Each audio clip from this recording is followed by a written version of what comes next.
Okay, good guys, no? Mayroon naman kaming gagawin dito ng pabriyano guys. Ayaw magkarga ng tubig, no? Water dispenser.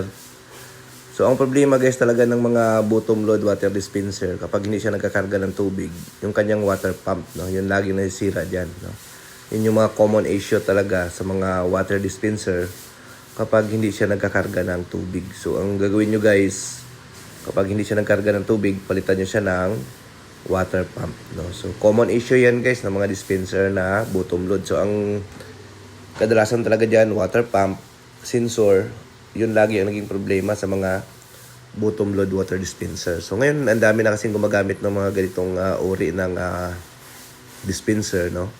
So marami na kami sine-service nito. Halos araw-araw may ginagawa kaming water dispenser bottom load.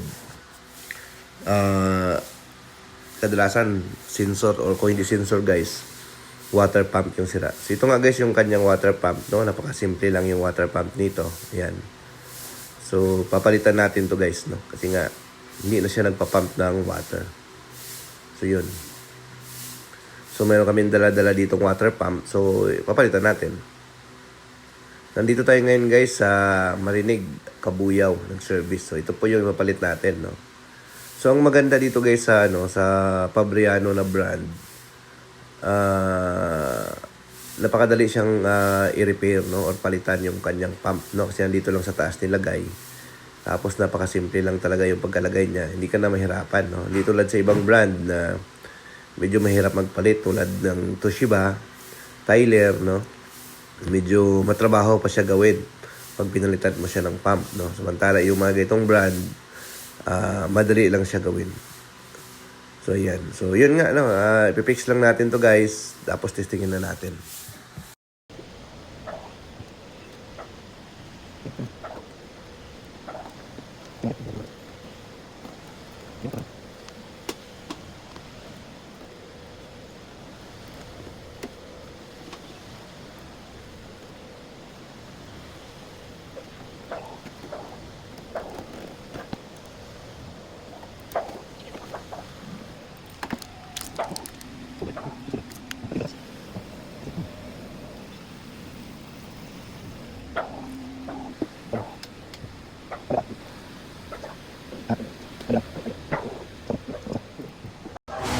Ayan na guys, no? So, after natin ma-fix, tingin natin. Ayan. Tingnan natin kung maglalabas na siya ng tubig. Ayan. So, mayroon na. Ayan, mayroon na rin. So, yun. Okay na. Okay, thank you.